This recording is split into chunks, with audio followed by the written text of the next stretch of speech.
Pour vous parler de ma voix, on vous a préparé un petit texte. Lucas a 16 ans, il vient de La Rochelle, et moi je viens de Paris, j'ai 38 ans et 4 enfants. Et donc on vous a préparé un petit texte pour vous expliquer pourquoi ma voix, pourquoi est-ce qu'on a fait ce choix de contribuer aux côtés de plein d'autres personnes. À ma voix, il n'y a pas de porte-parole, il n'y a pas de chef, il n'y a que des contributeurs. Et donc on est 2 volontaires pour venir vous voir aujourd'hui. Lucas, à toi. Alors pour commencer, on a 2 petites questions à vous poser. Tout d'abord, qui parmi vous allait voter au 2e tour de l'élection présidentielle en 2017 avec enthousiasme ou fierté? Levez la main, s'il vous plaît. Personne. Ah, si, une personne. Ok, merci. 2e question maintenant. Qui va voter par défaut, en barrage, voter blanc ou bien s'abstenir? Merci. Et si finalement, en 2017, la vraie bonne question, c'était: est-ce que nous allons être acteurs ou spectateurs de nos vies? Parce que le chèque en blanc, on l'a signé maintes et maintes fois, et je crois qu'on peut se le dire, les citoyens ont perdu à chaque coup. La politique française, c'est un peu l'inverse du loto. 100% des perdants ont tenté leur chance.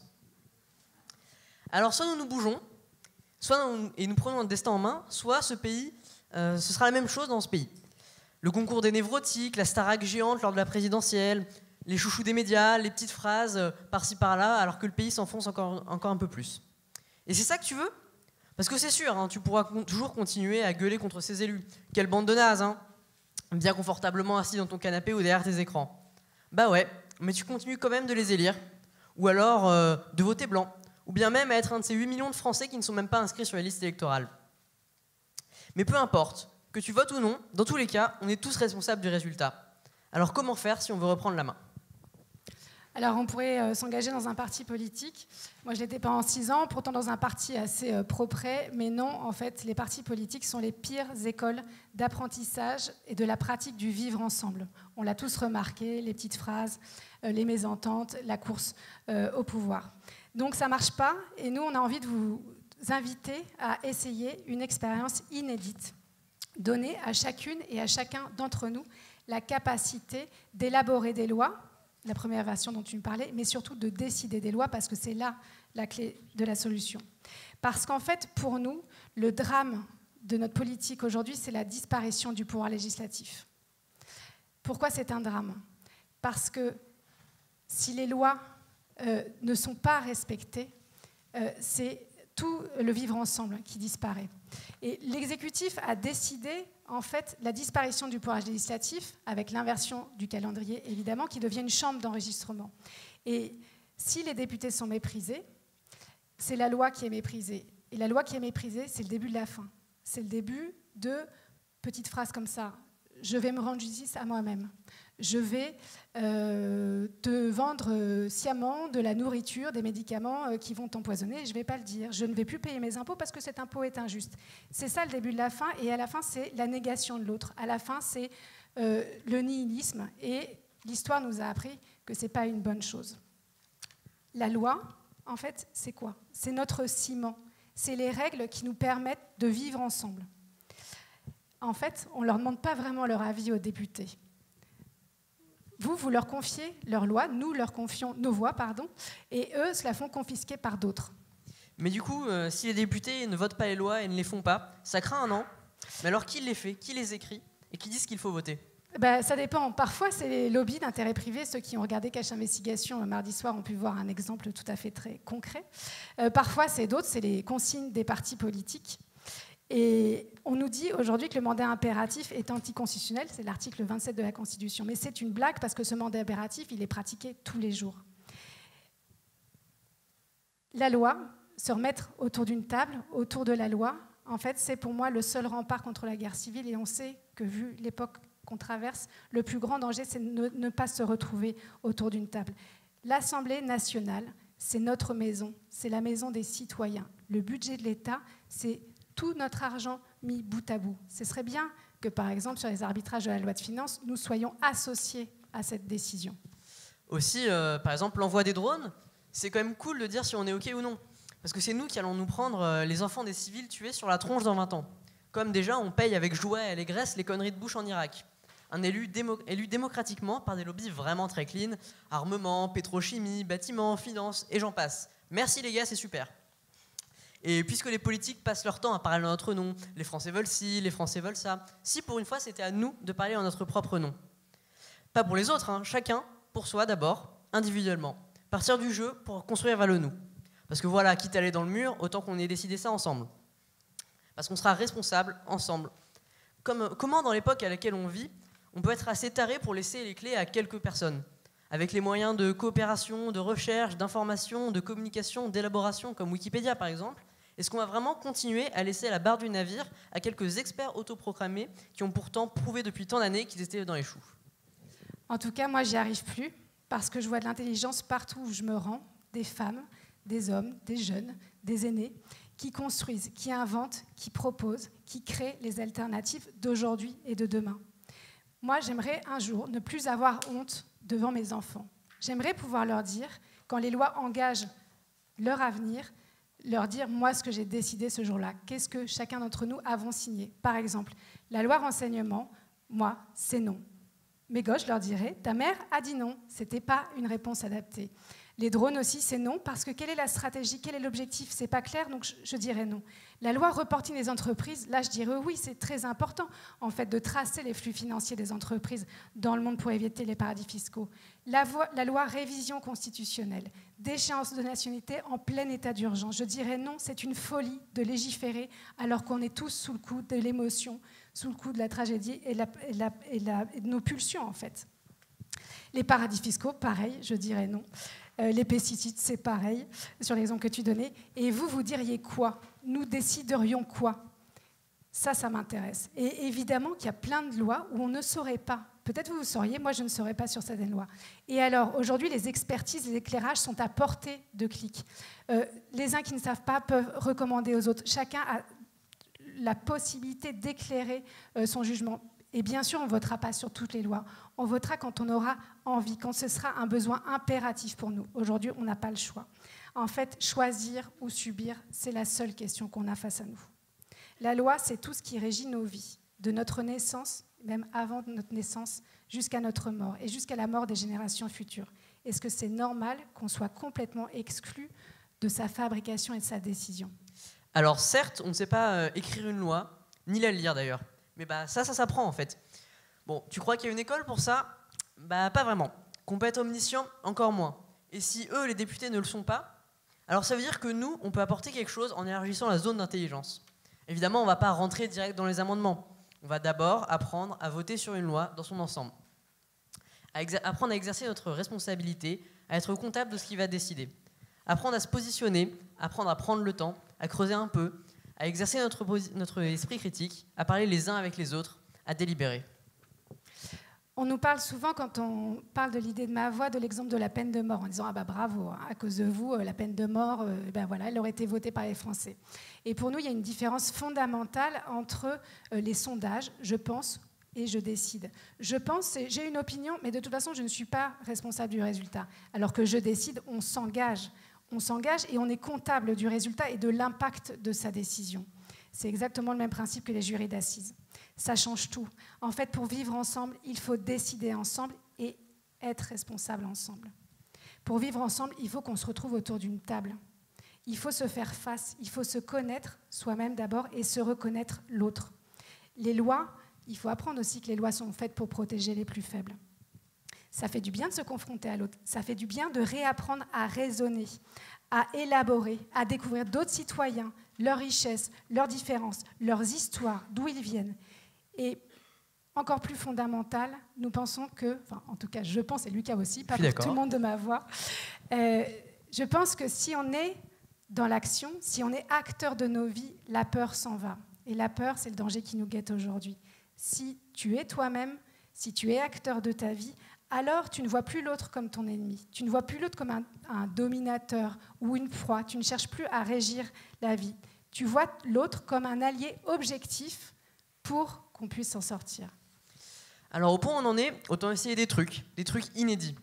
Dans aucun pays du monde, un parlement n'a encore expérimenté d'associer directement des citoyens qui le souhaitaient à la fabrication de la loi et à sa décision. Et ben moi, je trouvais ça bien cool que ça se passe en France, cette première, au pays de Montesquieu, de Montaigne et d'Olympe de Gouges.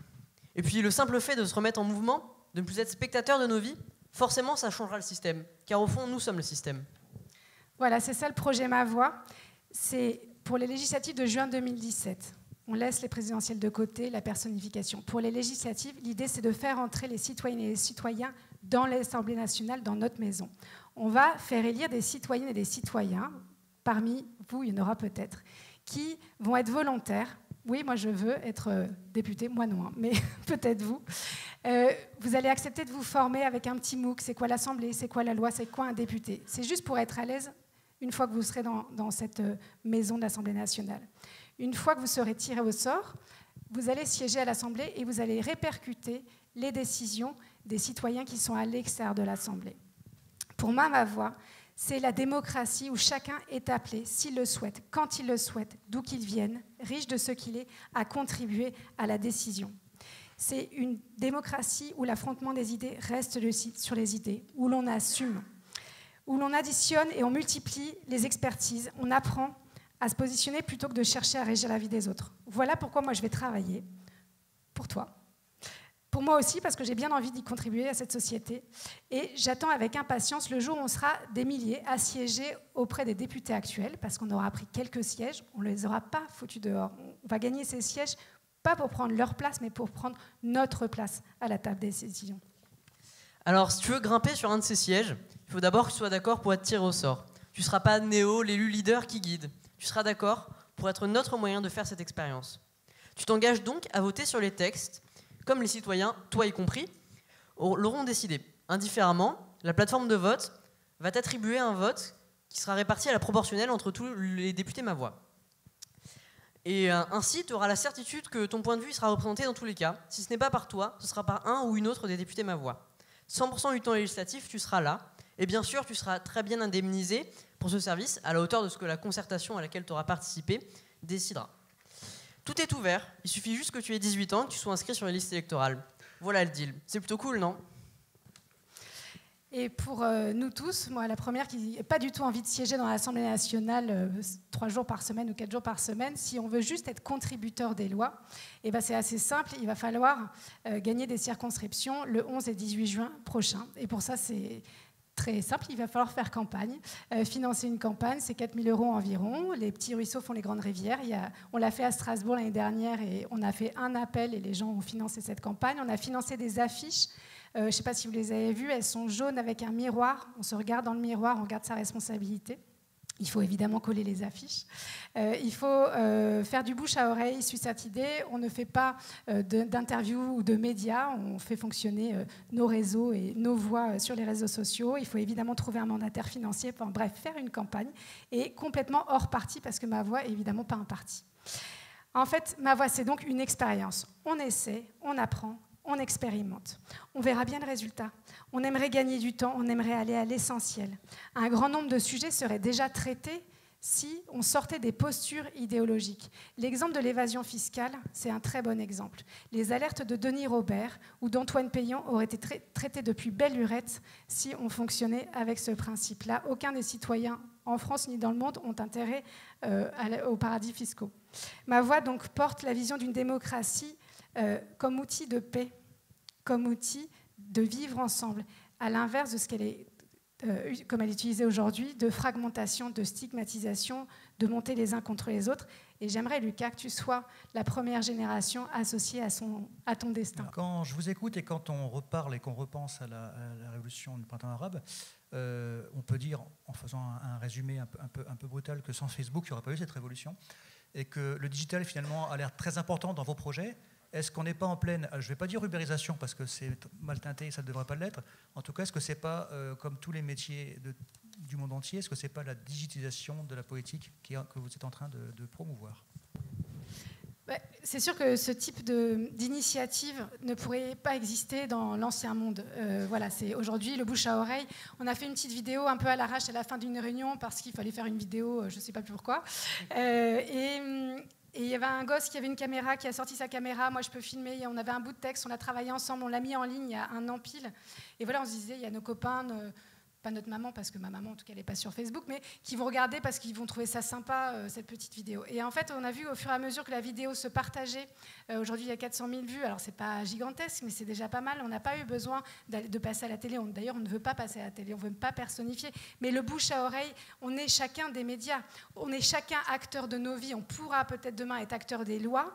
On est acteur de toute façon politique par nos choix de consommation. Chaque jour, aujourd'hui, le moyen le plus efficace de faire de la politique, c'est notre porte-monnaie. Nous, on essaye d'ouvrir avec Ma Voix un champ législatif. Mais on a tous aussi ce quatrième pouvoir qui est le pouvoir médiatique. Et aujourd'hui, pour faire circuler l'information, pour faire du bouche à oreille, pour se fédérer en dehors des maisons communes, il n'y a pas de meilleur outil. Alors, en même temps, il y a des risques dans ces outils. Et c'est pour ça que dans Ma Voix, par exemple, sur la plateforme qui est développée avec des hackers, des développeurs, ils discutent ensemble beaucoup, on n'a pas de solution prédéterminée, on essaye et on travaille avec du logiciel libre. Ça veut dire que le code est ouvert et que chacun peut mettre sa main à la pâte. Et pour nous, ce qui est important, ce n'est pas les bases de données, ce n'est pas revendre les fichiers, on ne veut pas de ça. Et pour la seule garantie qu'on ait avec ça, c'est le logiciel libre. Et donc, du coup, cette plateforme, elle va être développée en logiciel libre et aussi pour que ce soit du bien commun. Parce qu'aujourd'hui, on utilise par exemple une plateforme qui s'appelle Démocratie OS, qui a été fabriquée en Argentine par un mouvement qui s'appelle le Partido de la Red avec Pia Mancini. On teste leur outil et puis on va l'améliorer. Et donc, Démocratie OS ont reversé au pot commun, au bien commun, leur plateforme. Nous, on va le tester, on va l'améliorer. D'autres, demain en Australie ou en Allemagne, voilà, on partage en fait nos apprentissages. Et c'est ça qui est assez intéressant en ce moment sur la démocratie, c'est qu'il y a plein de mouvements en France, par exemple à Saillant, qui maintenant forment les uns et les autres à la participation des citoyens, mais aussi dans plein d'autres mouvements. Et on se parle beaucoup. C'est ça que permet les réseaux sociaux. C'est qu'aujourd'hui, je parle avec des Australiens, des Mexicains, des Allemands, des Suédois, Birgitta Jonsdottir en Islande. Enfin, c'est très beau de voir qu'en fait, on partage ce qu'on apprend, mais aussi là où on échoue. Et ça, c'est aussi nouveau, c'est qu'au lieu de dire on est parfait, machin, c'est pas vrai du tout, on partage aussi nos échecs. On se renseigne et on se dit voilà, ça, laisse tomber, je me suis planté là-dessus et tout ça. On gagne du temps. Et peut-être que Ma Voix, il y aura un député ou 5 députés, ou peut-être pas du tout, j'en sais rien. En tout cas, on aura contribué, on aura mis au pot commun ce qu'on a appris de notre expérience. Je vais finir d'une seule question que je vous pose à chacun, qui est la question, je ne me suis pas foulé, j'ai pris la question qui est écrite sur le petit fascicule. Jusqu'où aller pour défendre l'intérêt des générations futures? Jusqu'où aller? Alors, allez Lucas, vas-y. Du franc-parler, parce que t'as envie de les mettre dehors, tous les politiciens aujourd'hui, c'est ça? Pas forcément, mais moi je pense qu'il y a deux choses qui sont importantes pour les générations futures et même les générations actuelles. C'est tout d'abord que chacun se rende compte qu'il peut être acteur de sa vie et qu'il peut lui-même changer les choses à son échelle, que ce soit par n'importe quel moyen, au point de vue de la consommation, etc., et dans tous les domaines. Et deuxièmement, je pense que ce qui est important, c'est que les gens remettent à se parler entre eux, à arrêter d'être dans des clivages et à se taper dessus pour les moindres petites histoires, et à ressortir sur les places publiques, qu'elles soient réelles ou numériques, à se parler, échanger et débattre.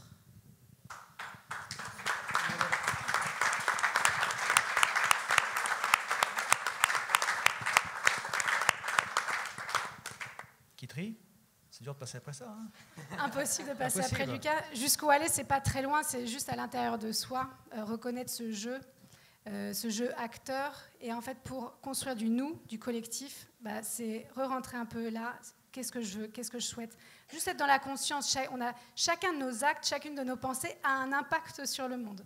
Voilà. Et donc, je crois que c'est pas la peine d'aller bien loin. En revanche, c'est essayer de, en conscience, faire moins de compromis et plus de vrais choix. Et donc, c'est ce qu'on avait envie de se dire, c'est que nous, on avait envie de choisir plutôt que subir. Et on aimerait bien se rendre dans un isoloir, de ne pas y aller avec la honte ou les larmes aux yeux ou la colère, d'y aller juste avec un peu de fierté, de dire on peut trouver un bulletin de vote, Ma Voix. C'est pas grand-chose, c'est peut-être symbolique, mais en tout cas, ça nous donnera un peu de fierté. Et c'est ça qui nous manque aujourd'hui, se respecter nous-mêmes quand on vote, se respecter nous-mêmes quand on va dans l'isoloir, se respecter quand on regarde la télé. Voilà, c'est juste se respecter et ça nous fera du bien. Ça sera le mot de la fin. Merci beaucoup. Vous pouvez les applaudir.